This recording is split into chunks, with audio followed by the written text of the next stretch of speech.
สบายดีเนาะมื้อนี้ก็พากันมากินข้าวปลานี่คืออาหารหลักแต่อันนี้ยังบ่แม่นเด้อันนี้มันตัวประกอบมันและทีมงาน2 คน3 คนบางนั้นมันกำลังล้างก็ยังไปเบิ่งนำกันเนาะโอ้มันล้างนี่มึกน้ำจืดได้หลายเติบได้หม้อหนึงมึกน้ำจืดบรรยากาศแคมป์คลองก็จะประมาณนี้เนาะ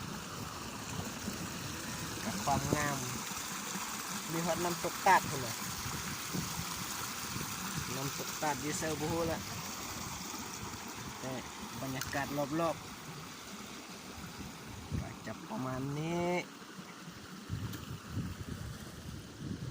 เดี๋ยวสิพาขึ้นไปเบิ่งเขื่อนไฟฟ้าน้ำลึม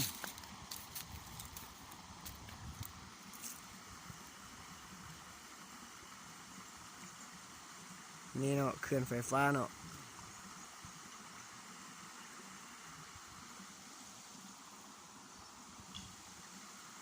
บรรยากาศ